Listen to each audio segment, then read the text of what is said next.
Vishnu Sahasranama. Name 786 is Dur-avasah.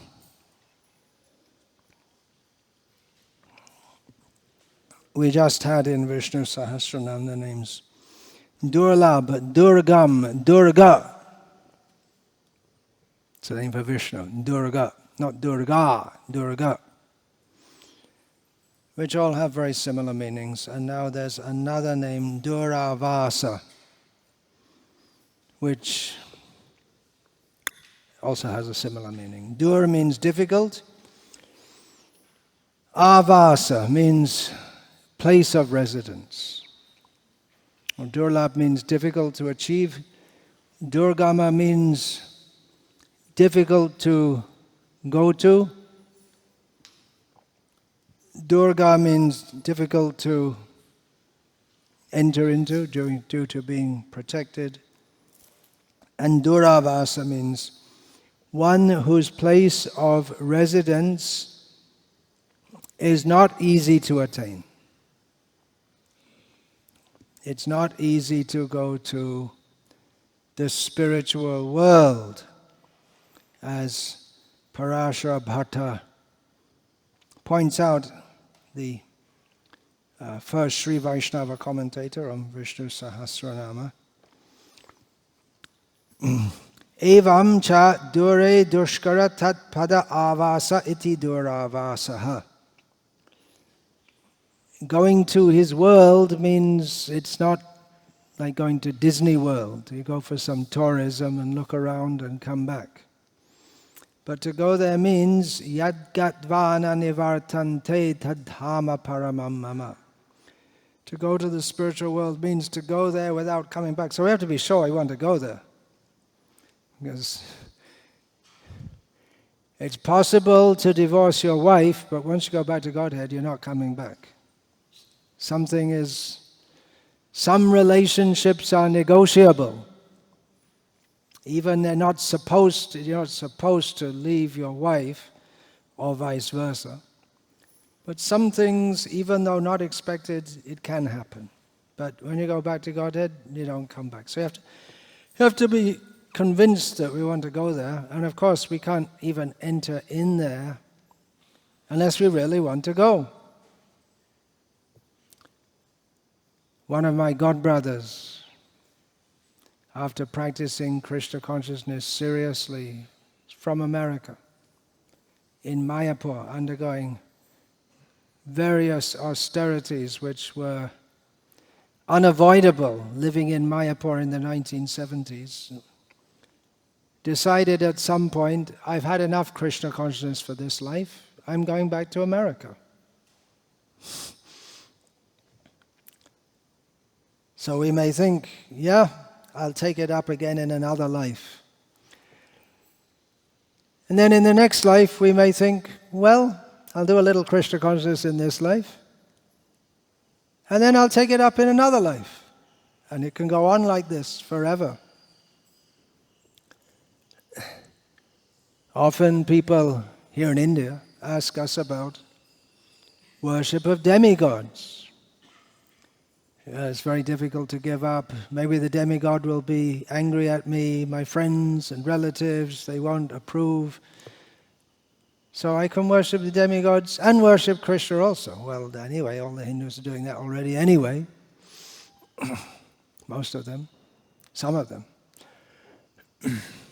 But there has to come a point, if we're going to go back to Godhead, where we accept Krishna's offer. Krishna is making an offer at the end of Bhagavad Gita. It's a really good deal for the conditioned soul. Sarvadhaman parityajya mam ekam sharanang vraja ahang tva sarva pabhebhyo mokshayishyami ma suchaha. All you have to do is fully surrender to me without any diversion, means no demigods, and I'll clear all your sins away. That's it. Then you can come to me. That's already said in the previous verse. So it's a really good deal. Otherwise, to get free of sinful reactions, it's practically not possible. By the process of prayaschita, clearing away our sinful reactions, by performing some expiarity process.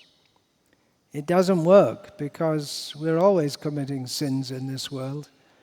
And the tendency to sin remains. This is discussed, we'll find at the beginning of the 6th chapter of the Srimad Bhagavatam, when Shukdev questions Parikshit to see if he's just sitting there making a show of listening, or if he's actually understanding what's being said.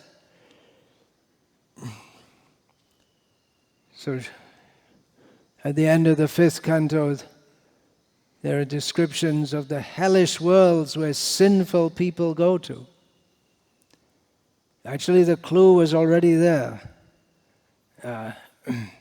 already before this, but it becomes very clear in the 6th canto, when Yamaraj tells his dutas, his representatives, don't bring to me Vaishnavas. You messengers of mine, you Yamadutas, you are very fearful to everyone. But the Yamadutas themselves become fearful of the Vaishnavas. That they'll get in a lot of trouble if they go anywhere near the Vaishnavas. So we have the clue already of that in the Bhagavatam, that we have to fully surrender. We'll be a Vaishnava, chant the holy names of the Lord. And then we won't be attacked by the Yamadutas, and we can go to Krishna. So actually it's relatively easy, but that will be discussed in this discussion coming up. But it's very difficult to attain the spiritual world. It's not easy to go. Generally, it's very difficult. Parampada, the idea of parampada, attainment of parampada in Vaikuntha. This is the preferred term in the Sri Vaishnava Sampradaya for going, what we call going back to Godhead. Salokya, going back to Godhead means Salokya Mukti, attaining the same planet as the Lord. Of course, the Sri Vaishnavas, they don't want simply to go there, but they particularly want kainkaryam, or personal service, the opportunity for personal service to the Supreme Lord.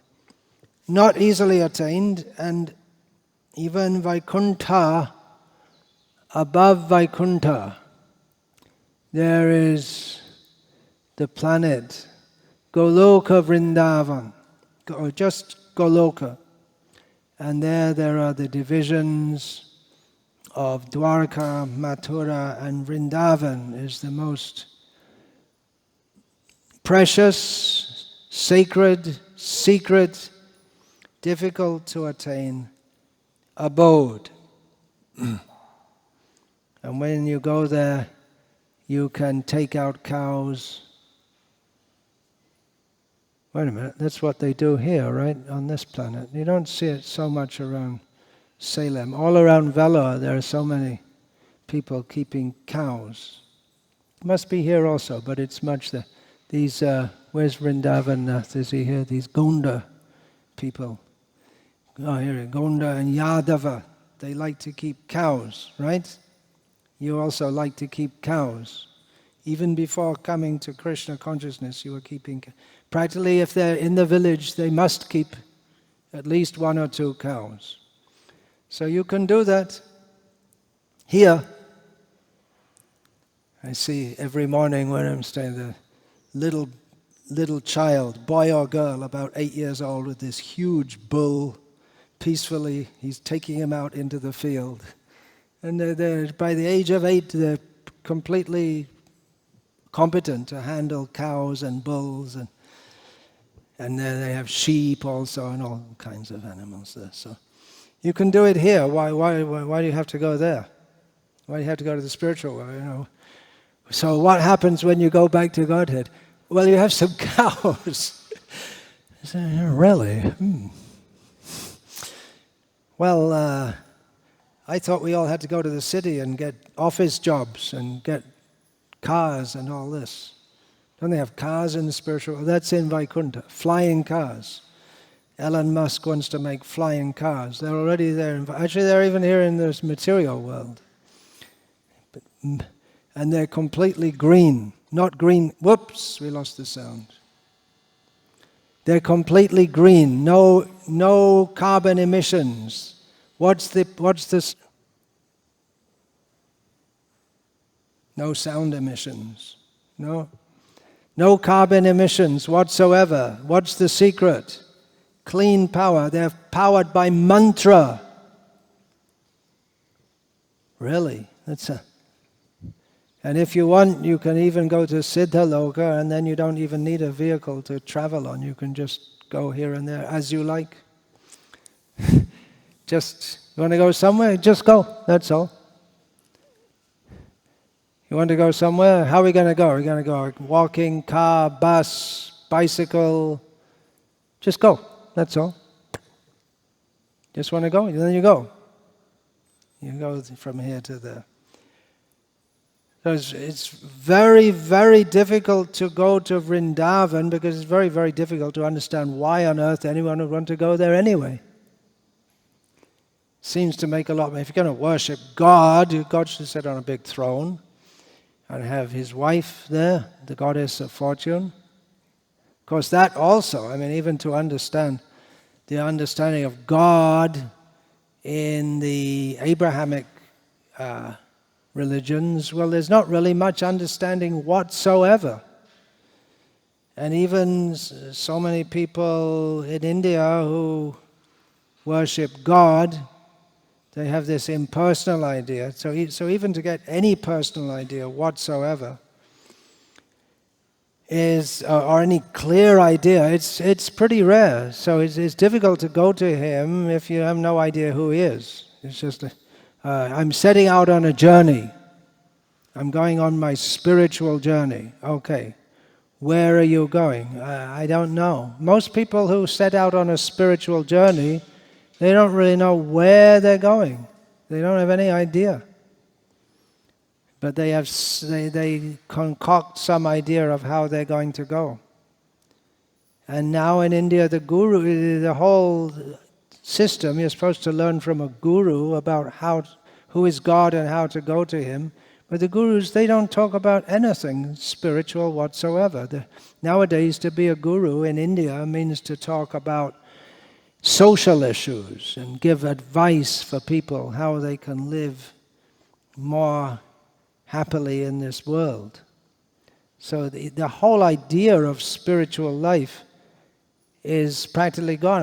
Hinduism, it's not even practically a religion anymore. It's just you have personality, what is this? Personal advisors, personality development and all this.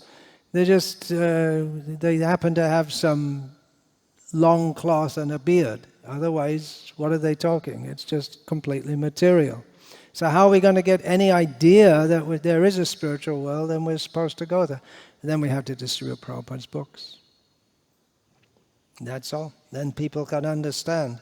But even then, to go is not so very easy. There's one verse that Srila Prabhupada liked to quote. Of course, there are many verses that Srila Prabhupada liked to quote. Among them is this verse from the 10th canto of Bhagavatam, describing the condition of the cowherd boys who are playing with Krishna. And it describes how they were out in the forest, in the pasturing grounds with the cows or the calves, Krishna and the cowherd boys, and describes how they'd play games with each other, hide and seek, and then they would imitate the peacocks and call into a well as a joke so the echo would come back. and have playful sports, fighting among each other. And again, you may think, oh, well, that's what kids do, right? That's what they're cowherd kids. Nowadays they go to school, but they don't do that anymore. So the cows they'll be on massive farms and mass cow slaughter. It's all part of a syndrome. Send the kids to school, there's no one to look after the cows, no one wants to look after the cows, so you have few people looking after thousands of cows, arranging to torture them throughout their lives so that they can be sent to the slaughterhouse. That's what happened. Sending kids to school means it's the end of human culture, at least the present school system. Anyway, this verse describes, here are the boys, they're playing with Krishna and every day they would have good fun playing with Krishna. And what is their position? Srila Prabhupada would quote, Itang satang brahma sukhana bhutya dasyam gatanam paradaivatena mayashritanam naradarakena sakang vijahru krita punya punjaha. Here is the Supreme Person who is considered the impersonal Brahman by great sages, the Supreme Personality of Godhead by devotees, and a product of material nature by ordinary men. Now these boys who have performed many, many pious activities in their past lives are playing with that Supreme Personality of Godhead. We also have in Brihad Bhagavatamrita the story of Gopakumar, who was a cowherd boy at Govardhan, and he went on his spiritual search, chanting his mantra given by his guru. He went all over, to all different Vaishnavas on this earth planet, and then in the higher planets, and then on different places in between the material world, the coverings of the universe. Then he went to the spiritual world, and eventually, after he'd been to Vaikuntha, Ayodhya, Dwaraka, so many places, he went to Govardhan. He started at Govardhan and finished up in Govardhan. That is the perfection. It's all very difficult to understand. It doesn't seem to make any sense. It doesn't seem to make any sense because our own understanding is messed up. But it may not seem to make any sense even to great saintly people who are pursuing difficult sadhana to attain the spiritual world in an impersonal way, or those who worship God. Yeah, I was saying that, I didn't finish that point. If you're going to worship God, you should be majestic. You should be sitting on a big throne, long way above you, looking up. Or maybe you just hear his voice in a cave. You don't see him at all. You can't see him. If you try to see him, then you'll become blind. He's so bright. So very impressive person. And we find in the Bhagavatam description that sometimes Krishna is defeated in playful sports, fighting among the boys, and as a prize for the winners and a punishment for the losers, Krishna has to carry one of the cowherd boys on his back. That doesn't work. That doesn't work in Vaikuntha. You can't get on his back in Vaikuntha. No way. It's unthinkable. Even if we think like that, we cannot go to Vaikuntha. But if we don't think like that, if we don't think that I want to steal Krishna's lunchbox or similar such thoughts, then we can't go to Vrindavan. Srila Prabhupada famously said that in the 1960s, that I want to go back to Godhead just so that I can steal Krishna's sweets from his lunchbox. And he told some of the devotees, you make these nice sweets, and you make them, and I'll bless you. you can go back to Godhead. Srila Prabhupada in his cowherd boy friend mood. Another version of this name is Dur-avasah, when the U is not a short U, but it's a long U. So Dur means difficult and Dur means a long way away. So one who lives a long way away, so not easy to go to. How would you like to walk to Amalur? Now it's not that very far, but we're used these days to going by some mechanical contraption. So we wouldn't think of walking even to Amalur. How far is it away? 7 kilometers, something like that. We wouldn't even think of walking that far. When I was staying in Bangladesh in mostly the 1980s, we'd have programs in the villages and people would walk 5 kilometers, 10 kilometers, 15 kilometers, 20 kilometers to come to our program. That was the method of transport for most people. That was the only method of transport they had. So what about walking to Madurai? Then Padayatra. What about walking to Kerala? And then it becomes very difficult. Unless you know the route, then you get up against the mountains, right? The mountains come in between. Unless you go via Palagat, there's that way through, and then you can go past Amma's big college on the railway line as you go. So very far away. Oh, I left something in my room. Could someone come and get it? I left something in my room. Who wants to go and get it? Oh, I left something in Vellore. Someone want to go and get it? There's difference, isn't there? If it's just in my room, you say, I just came there last night and I'm already calling it my room. Just see Maya. There's a difference. I left something in Vellore. Ah, well, okay, let it stay there. I have to go all the way to Vellore to get it. I left a book last time I came. I left a... Saubhagya, it's his fault. He left a book for me to read in Vellore, so we didn't think to send someone to bring it. Anyway, I'm going back, I'll get it in a few days. But something far away is not easy to get. So the same, why do you say Dur-avasah or Dur-avasah? Difficult to go to his abode, or that his abode is far, far away. Either it comes to the same thing. Difficult to get to. Srila Prabhupada taught us some basic spiritual mathematics. 16 plus 4 equals BTG. You got it?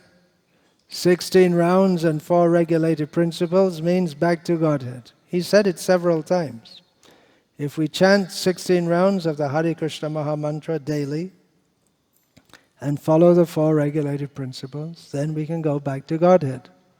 So there you go. There's your mathematics class.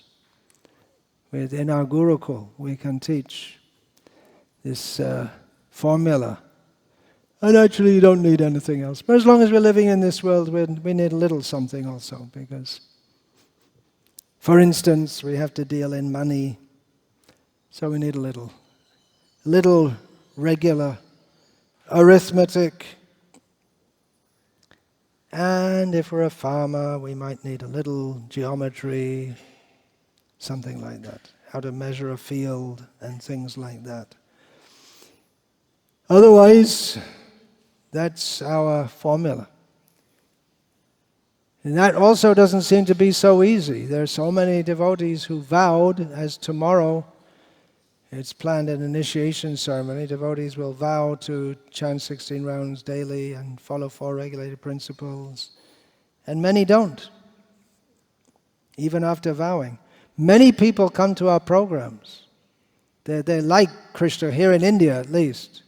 People like Krishna consciousness. They like to come.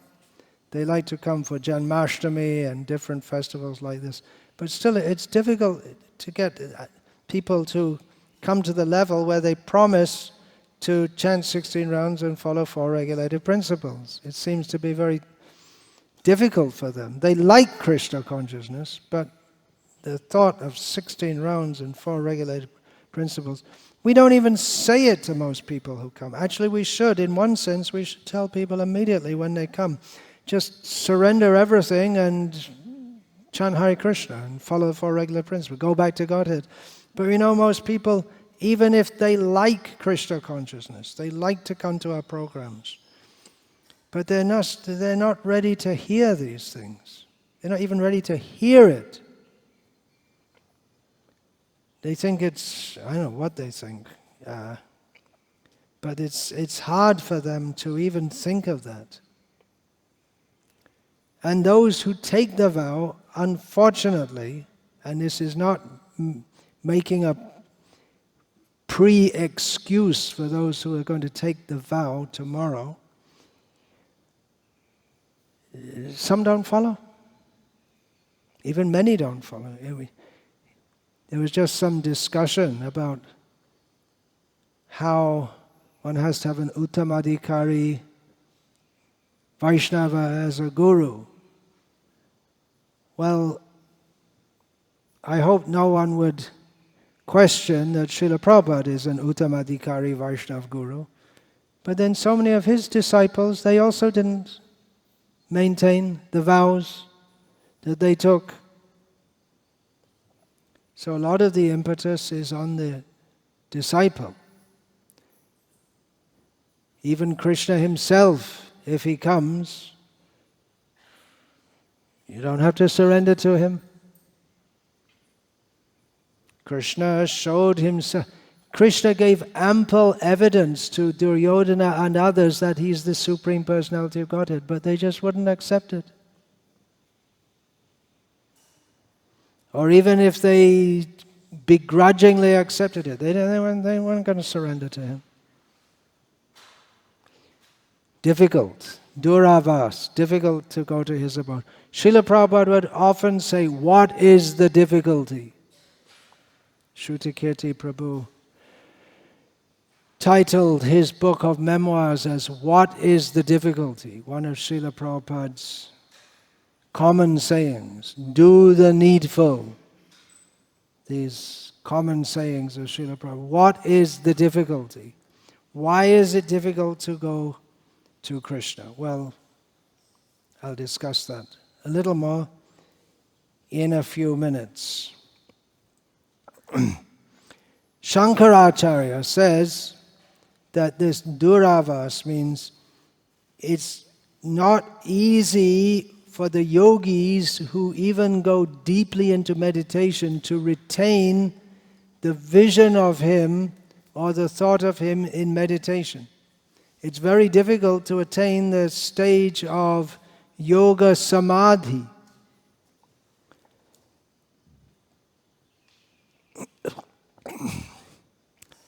What is that? There's yama, niyama, asana. Most people, even they can't sit it, and they can't even sit cross-legged nowadays. They're used to sitting on chairs and tables. So, and yama and niyama, that we're discussing, they can't even follow even basic rules of human behavior. And then pranayama, pratyahara, dharana, dhyana, samadhi. It's not easy to be a yogi, to attain the stage of samadhi. Dhyana avastita tadgatena manasa pashyanti yam yoginaha. The yogis in the stage of perfect meditation. Or dhyana avastita tadgatena. In the state of meditation, they're trying to have the vision of Vishnu. But even if they get, difficult to hold. He's hard to live in, we can say that. He's hard to live in. It's hard for us to live with it. It may be hard for people who are not in Krishna consciousness to live with those who are in Krishna consciousness. It's just too much for them. He says, it's too Krishna conscious for me. Sometimes devotees come to join our community here in Salem, and they go away after a short time and say, oh, it's too hard. I like the atmosphere, I like the kirtans and everything. It's too hard to stay. Too hard. Too Krishna conscious. Too whatever it is. They can't stay. Difficult to live in Krishna. Baladev Vidyabhushan gives a very similar meaning. And with Shankaracharya we can have the idea that he's talking about it's difficult to keep vision of Vishnu within the heart by the yogis who are meditating, but Baladev Vidyabhushan, who's a Vaishnava, a Gauriya Vaishnava commentator, he says a very similar thing, that it's difficult to have him live in our hearts.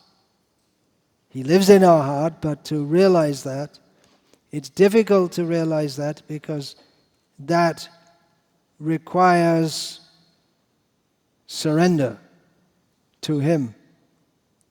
So it makes it very difficult. Now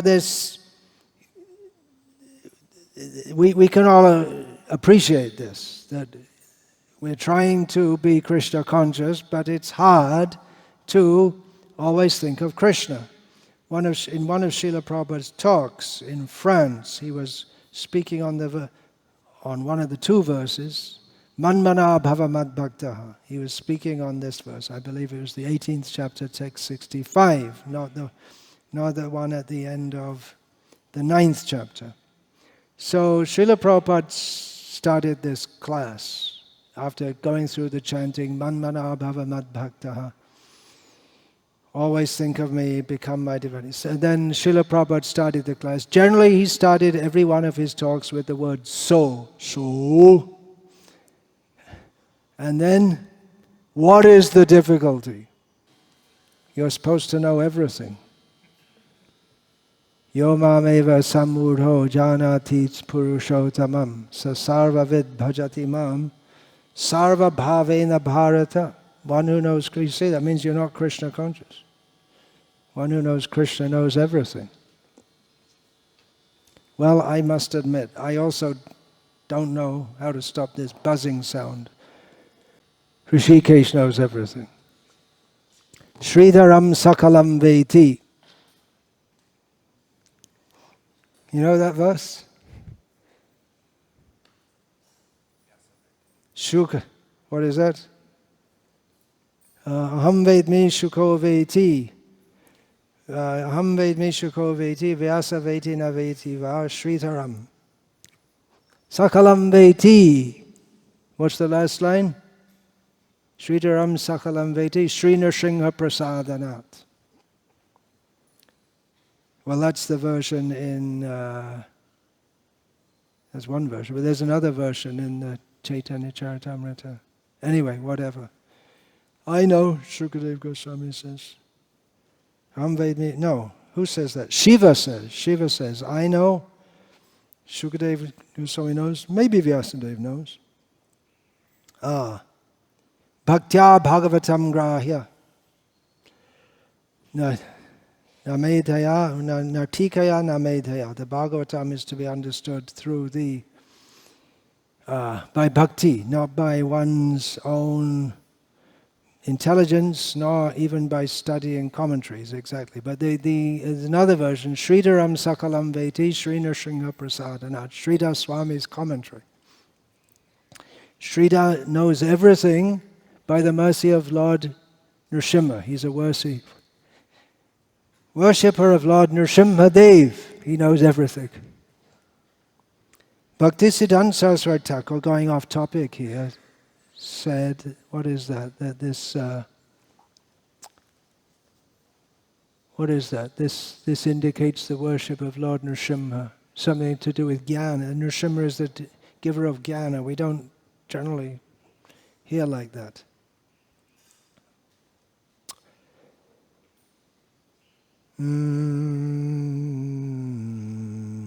Yeah, so it's very difficult to retain him in our hearts, to keep thinking of Krishna.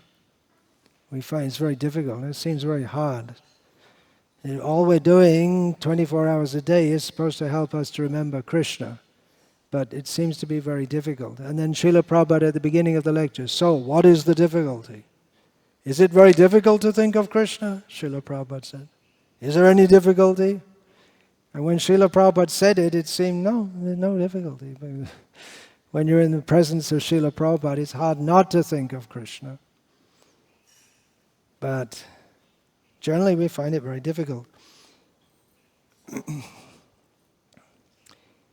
Baladev Vidyabhushan, now this is very interesting for those of you who are interested in polemics between Sri Vaishnavas and Gauriya Vaishnavas, or just comparative theology, if you like that. We know that the Ramanuja Sampradaya, they say, especially this is emphasized to the maximum by the Tengalais, but it's there, that, yeah, Ramanuja himself said that Bhakti Yoga is very difficult. It's very hard to perform Bhakti Yoga. You can attain Krishna, Vishnu, Narayana by Bhakti Yoga. But that's a very difficult process, and the easy process is prapatti. You just surrender to him and finished, everything all over. Well, that's what the Tengalais say. And the Vadigalais say, no, you have to go on and do your work also. Simplification. But Baladev Vidyabhushan says that, well, surrendering is in this regard, he says, surrendering is very difficult. He's hard to attain because surrendering is very difficult. It's easy to say, but it may not be very easy to do, actually. Manasa deho geho jo kichu ma apilun tua pade nandakisho. I give everything to you. To give the mind, that's supposed to be the first thing. Right? Savai manmana bhava madbhakta. Savai mana krishna padara vinda. It's supposed to be the first thing. But man tumi kisha Vaishnava. What kind of Vaishnava are you, my dear mind? That question comes. Here, the compiler of some of the notes, which I'm speaking by compiling different notes and adding different things. The compiler of these notes, whose name I don't remember, he's passed away now, Narasimha something, Sri Vaishnava. So he qualifies this statement of Baladev Vidyabhushan. In other words, he very politely re-explains it. That prapatti is he says, according to the Ramanuja Sampradaya, prapatti is or surrender. That's the word they generally use. We generally use the word sharanagati, but it's the same thing. So he says that prapatti is the easiest way to attain him, and he says 5 angas of prapatti, but we have 6 angas of sharanagati. But one of them, the 5 angas, or limbs of prapatti, of surrender, is mahavishvasam, to have great faith that he will definitely protect us once we surrender to him. And that, of course, is based on one of the verses which is considered charam shloka in the Sri Vaishnava Sampradaya, one being the Savadhaman Parityaja verse in the Bhagavad Gita. And then from Ramayana we have that. What is that? Sakrideva prapanno yast tavasmiti cha yachate abhayam, what is it? Sarvada tasmai dadami etad vrata mama. And that's the version we get in the Chaitanya Charitamrita, although apparently in the Ramayana, as it is generally known, but it's the same meaning anyway. If Lord Rama says, In the case of Vibhishana, if one just surrenders to me once, I will protect him and award him fearlessness. That is my promise. So if we actually surrender to him, but then again our Sri Vaishnava says, yeah, it's difficult to have that complete faith. And so it can be considered that prapatti is difficult in this sense. Actually, I don't really care. I don't really have any argument with the Sri Vaishnavas. I don't think it's worth arguing. It's not. All glories to them. We'll chant Hare Krishna and follow Chaitanya Mahaprabhu, and yeah, all glories to them. There's somewhat different aim, somewhat different system, but they're glorious. Satyadeva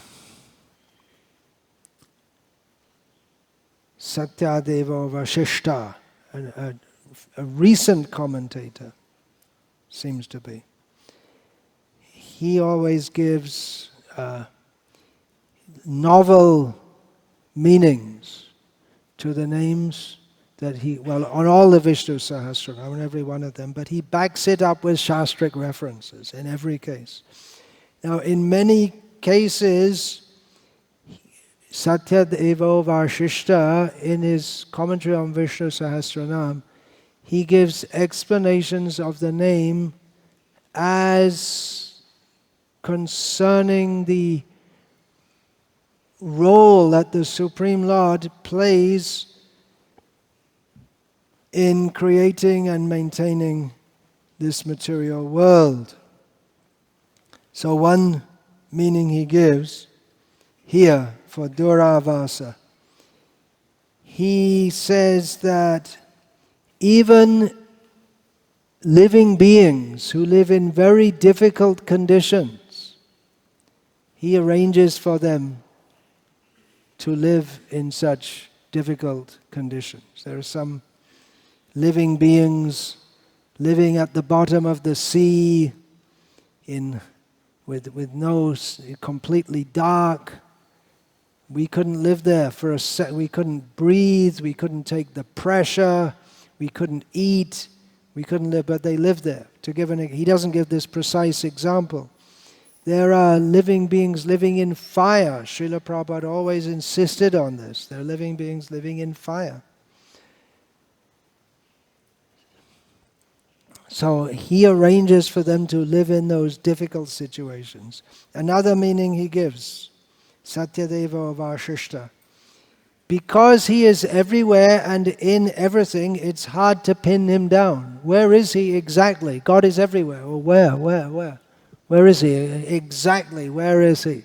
May be hard to say.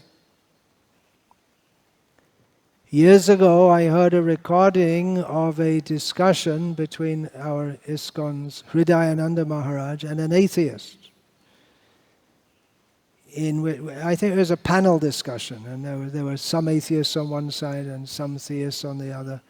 And one atheist said, because it had been proposed that, well, where is God? God is everywhere. And the atheist sarcastically said, well, is he in my pocket? How would you reply to that? He's in your pocket with your snotty handkerchief? Is he there? How would you reply to that? There's no single line reply. You have to say, yes, he's everywhere by his energies. He pervades everything by his energies, but it's a great science to understand it. Bhagavat Tattva Vijnanam, it is the science of understanding God. Vadanti Tattva Vidas Tattvam Yajnanam Advayam Brahmeti Paramatmeti Bhagavaniti Shabhyate. He pervades everything as Brahman, which is non-different from him. He's also Andantarasta Paramanu Chayantarastam. He's also situated within every atom.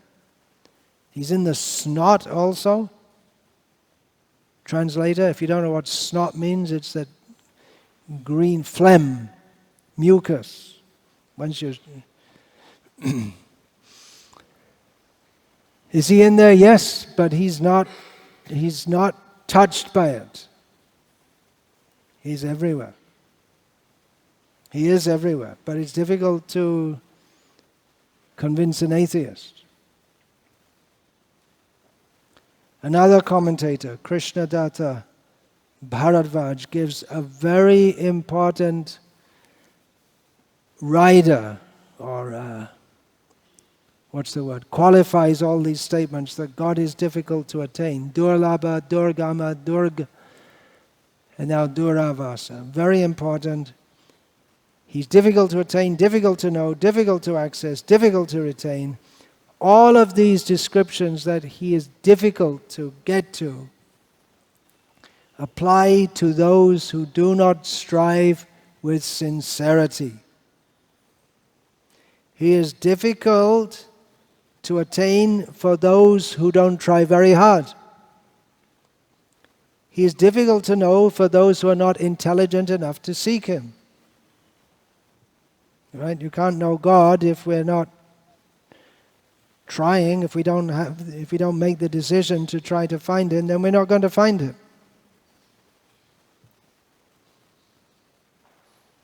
I lost my keys. Well, did you find them? No. Why? Did you look? No. And you're not going to find them. He is inaccessible and impenetrable like a fortress for those who are not enthusiastic enough to storm the fortress. We really have to be into it. We have to be enthusiastic to attain Krishna. And it's difficult to retain in the heart for those who are not collected and calm enough in their meditation. Of course, we have a different method of meditation, which is not being collected and calm necessarily, but fully active in Krishna's service. However, Krishnadatta Bharadvaj says he is sulabham, tasyaham sulabham partha, nitya yuktasya yoginaha. For those yogis who ananya cheta satatam, yomam smarati nityashaha, those who always remember him, he's easier to attain. And coming up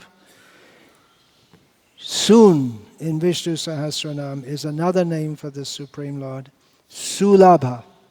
So he's Dur-labha and he's also Sulabha. Both difficult to attain and easy to attain. So if we are sincere, then Krishna is easy to attain. Otherwise, it may take many, many lifetimes. And then we may still not attain him. Mukti dadati karichet smana bhakti yogam. He may give liberation very easily, but not the benediction of linking with him through devotion, because he becomes controlled by his devotee. So he's not going to give himself to someone who's not fully devoted to him. That becomes very dangerous. And he doesn't have any inclination to do so either. For those who in their heart long to attain him, not only do the obstacles that are standing in between him and us and make it difficult to attain him, not only do they not exist, he personally removes them.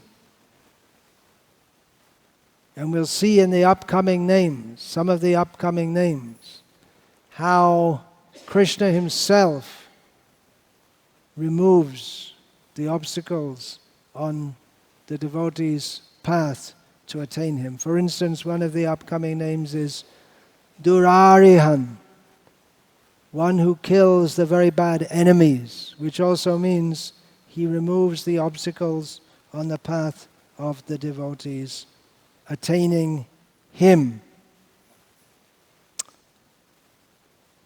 Hare Krishna.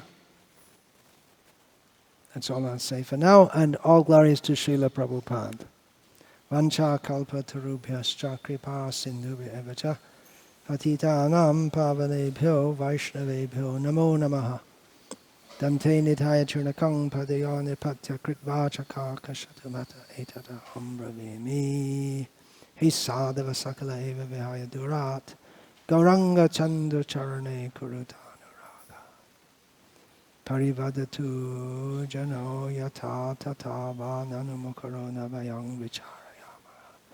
Hari rasa madhira madhati mata bhuvi viluta nirvisha. Hare Krishna, Krishna Krishna, Hare Hare. Hare Rama, Rama Rama, Hare Hare.